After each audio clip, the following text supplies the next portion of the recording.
sa mga nakikipagsabwatan upang kunin ang pondo ng bayan at nakawin ang kinabukasan ng ating mga mamamayan. Mahiya naman kayo, mahiya naman kayo, mahiya naman kayo sa inyong kapwa Pilipino.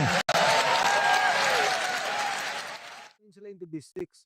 And I'm sorry boy for saying this, at kailangan-laman ito ng taong bayan, ang pinuro ng sindikato, si Presidente. Committee on Appropriations, Saldico, fixes all the budget, ayusin natin ng kontrata, Speaker of the House, Martin Romualdez, aprobahan nila yon, pagkatapos pipirma ng Pangulo ang releases ng mga pondong to. Kaya sinabi ko na nga, nung nakita ko na at sinabi ni Saldico na di-deliver siya ng pera kay Presidente, organisado to. Okay. Boy, thank you so much. Long time I haven't seen you. Anong reading mo sa kinalalagyan ng bansa? Saan mapupunta ang lahat ng ingay ng itong mga rallies, mga investigations? Where is this going? What is happening sa iyong pananaw? Our country now is suffering from this economically. We have yung confidence problem from investors, not only from foreign investors, but even local investors. Ang tao galit. Ang tao galit. And, if a government would have to deal with this kind of situation, that there is lack of confidence, maraming uncertainties, masama para sa bansa. Saan tayo pupunta dito? Well, hindi naman natin masabi, no? Parang kung ano yung direksyon ng ating bansa, kung saan siya mapupunta. But definitely, we have to correct what's happening. Definitely, we have to address the political corruption that we are seeing now, the moral degradation in the institutions, in the persons involved in the institutions, not only sa executive, but we see it now in Congress, both in Congress and in the House of Representatives and the Senate. And parang palala ng palala. And I'm afraid for our country. I have the trust. I have this faith in our people, but we have to act. We cannot just stand idly and just watch. We really have to act on all these things and address the problem of our country. Ito ba ang pinakamalala? Ito ang pinakamalala, boy, kasi yung nakita natin ngayon, yun na yung budget process. Now we have 6 trillion in budget, di ba? Tapos, of course, inuutang natin dyan almost 2 trillion a year just to cover up the budget. Yung paggawa pa lang ng budget, inaayos na nila, meron na silang hatian, at nagkakaprograma sila sa insertions, as we have heard. Kasi di ba, pagka nag-present ang Pangulo ng budget, ipipresenta niya sa Kongreso, i-review yan ng lahat. Makikita mo na. Like when I was a congressman in the 3rd district, alam ko na yung pupuntang budget na distrito ko. And then outside of that, people lobby for more budgets in their district, kung ano kailangan nila. Kailan nangyayari yung lobbying ngayon, Mike? That's even before the BICAM? Or is it during the BICAM? It's even before the BICAM, and it especially happens during BICAM. Kasi parang sa BICAM, maliit na grupo na na Committee on Appropriations, which is Saldico, and at that time, it was Senator Grace Poy na Committee of Finance sa Senado. Dapat pinasok na lahat ng budget dun. Inaayos nila yon kung ano yung mga kailangan nilang gusto nilang ilagay na flood control projects, ilalagay nila doon. And then, upon release, may mga kausap na rin sila in the districts. And I'm sorry boy for saying this, at kailangan-laman ito ng taong bayan, ang pinuro ng sindikato, si Presidente. Committee on Appropriations, Saldico, fixes all the budget, ayusin natin ng kontrata, Speaker of the House, Martin Romualdez, aprobahan nila yon, pagkatapos pipirma ng Pangulo ang releases ng mga pondong to. Kaya sinabi ko na nga, nung nakita ko na at sinabi ni Saldico na di-deliver siya ng pera kay Presidente, organisado to. Okay. Sabi nung unang video ni Saldico, siya nautusan ng Presidente na 100 billion insertion. Siya ang nagsabi na hindi pwede, ang 50 billion, ganito, in excess. We all saw that thing. Yes, diba? yes. Explain to us more kung ano ang nangyari doon. Okay. Initially kasi, when Gutesa came out, in fact, boy, ang panawagan ko was, you have to present Martin Romualdez. Kasi ang sabi ni Gutesa, nagdi-deliver kami ng pera kay Martin Romualdez. That's it. In fact, to be fair to the President at the time, tinanong ko po si Gutesa, nagdi-deliver ba kayo kay Presidente? Sabi niya, sir, hindi ko alam. Never ako nakasama. Kay Speaker Martin lang po. Ngayon, nagulat ako, lumabas si Saldico, and he was already saying na hindi, nag-deliver ako kay Presidente. Yan na sa akin, nagulat ako, na sinasabi ko na, eto pala from day one, na may sinasabi ka na may 100 billion, may 25 billion. Ano naging reaksyon? Hindi lang dininay eh. Ang sinabi ni Senator King, totoo yan. pero hindi ka nag-deliver kay presidente. Nag-deliver ka kay Trigib Olayba, USEC, and then USEC Education. Education and USEC Adrian Bersamin. Sabi ni Saldi, ibang pondo yan. At saka hindi 26 billion, 52 billion yan. So can you imagine, nagkakagulo sila sa kwento that already you're looking at 25 billion plus 52 billion pesos. 77 billion. Isisingit ko lamang ito because I heard an interview of Congressman Toby Chanco Yes. na ayon sa kanya ay ang naratiba ay may nagdi-deliver ng pera sa presidente doon sa Malacanang. Particularly a certain house in front of the Malacanang Palace. Aguado. Na ayon sa kanya ay walang kinalaman ng presidente dahil ito ay bahay ni former Speaker Martin Romualdez. That's correct.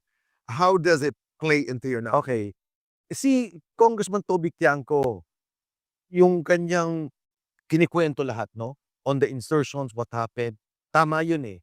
I think ang difference lang namin is, where does it stop? Kay Congressman Toby Tiangco, ang pinapoint out niya, hindi umabot kay Presidente yan. Walang alam si Presidente dyan. Ako, ang pinapoint out ko, okay, etong mga kasama niya, yung kanyang henchman, Committee on Appropriation sinasabi, tumanggap siya. Number 1. Number 2, siya nag-approve ng budget. Number 3, and most importantly, siya nagre-release ng budget. So on all counts, merong responsibilidad ang presidente para sa akin. Allegation lang naman ito. Ano? Okay, pwede bang halimbawa, let's take out the names. Okay, let's take out the names. We have a Speaker of the House who's corrupt. Okay, ito'y gumagalaw, ito'y nagnanakaw sa pera ng bayan. Okay. Kaya ba ng Speaker gumalaw na hindi alam ng presidente? I'll tell you this. Pag tinignan mo yung flood control programs, there is a program under NEDA. National yung Development Authority. National Economic Development Authority. NEDA. Merong programa ang DPWA. So nakikita nila talaga yung requirements ng flood control based on the development of our country. So sinasubmit nila yung budget based on the NEDA flood control project. So alam mo kaagad, pag submit po pa lang, ito yung mga programang gusto mo. Pag lumabas na to, at kung saan-saan na lumabas yung mga flood control na hindi naman kailangan, not required, not part of the program, you know that there's already a problem. Now, in the release of those projects, again, dadaan na naman sa iya. The approval is with you, and then the release are with you. Pag nakita mo yung program gumagalaw, even before the program budget is moving, then you know that there's a problem. Magtataka ka.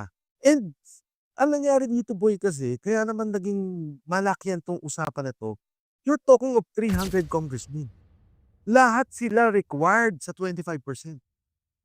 Lahat sila. So, alam nila lahat at nagugulat sila, ang laki naman. Bakit naman ganon? So, now, what I'm pointing out, boy, is, again, without personalities, naging systemic and organized. What's happening? Dati, presidente ka, may mga departments, merong gumalaw dito sa, let's say, DSWD. Merong gumalaw ng kung ano mang mga, whatever bidding that they have there. Let's say, rice. For Baguio. Hindi mo na makikita yun as president. Diba? Wala kang alam doon. Pero if you're talking of billions of pesos, iba yun. Iba yun. Between the Speaker of the House at an APRO, kaya ba gumalaw ng APRO Oh no. na hindi alam ng Speaker? Never. Cannot, never. So, puntahan natin ang kwento ni Zaldico. Bakit, Mike, sinasabi ni Zaldi na hindi ako kumita ng isang kusing dito sa perang pinag-uusapan? Tinanong din sa akin yan. And in fact, ako sasabihin ko agad dito sa'yo, boy, hindi ako naniniwala. Kasama ka dyan, involved ka dyan, kumita ka dyan. Pero alam ko rin na buwaporma sila from a legal point of view. Okay. That at a certain point, they would have to defend themselves. No? Kaya sinasabi niya na ganito. Pero, as to the paper trail, as to the ledger, alam mo si Saldi, may libro eh. Hindi ko ito, kakwento ko, boy, hindi ko maintindihan to eh. Sabi ni Sergeant Gotesa, inakyat po namin, sir, yung 45 na mga, 46 ng mga maleta. Inakyat niya, iniwan niya yung 15 sa kanya. Bumaba yung 31. Sabi ko, parang illogical, ang bigat eh. Sabi ko, bakit yung ginagawa yun, Sag? Sabi niya, sir, hindi ko alam eh. Tapos naisip ko ngayon that is coming out, pinipicturan niya. Pinipicturean niya lahat ng maleta pagkatapos ng deliver na. Kasi boy, dito hindi na bilangan ng pera. Biluhan na. Kino. Sabi ko, paano pagbilang ng pera? Ang dami nun. Sir, may kilo ho. Sabi niya, alam niyo ba sir, na ang 1 kilo, nung ko lang din nalaman, ang 1 milyon is 1 kilo. And sabi niya, ang isang bag na gano'n, naglalaman po ng 48 million. Okay. So sabi ko, paano mo nalaman 48 million? Kasi po may post-it. So, pinipicturean pala niya, nire-ledger niya, lahat din ng document niya. So lahat ng to, documented niya. So the question is, bakit siya iba yung sinasabi niya, hindi siya kumita? I would think advised by the lawyer. Na huwag mo na sabihin to, huwag mo na si Saldi. Sinasabihan siya ng gano'n. Pero as to the truth and veracity of what he was talking about, totoo yun. Bakit niya ginagawa yun? Para sasabihin niya, ito 30 maleta diniliver ko sa'yo. 40 maleta diniliver ko sa'yo. Now, I'm putting it together na, ay, huwag kala yun. Pero hindi niya sasabihin na 15 lang ang akin yung 31 napunta sa'yo. Ay, happy ano na ginagawa. Ito pa, sabi sa akin ni Sergeant Gotesa, every day may nagdi-deliver ng pera. Sa Ladybug, sa Valle Verde. Sabi ko, saan galing ang pera? Sabi niya, sir, hindi ko alam eh. Hindi ko nakikita. Basta si Mark Texay, itong dalawang to, hindi pa ito pinapatawan, and si Paul Estrada po, ang tumatanggap. Iniipon sila ay staff ni Saldico. Okay. Kinukuha nila yung pera, iniipon po nila, pagkatapos po nun, i-deliver na namin. So, ang deliver nila is 3 times.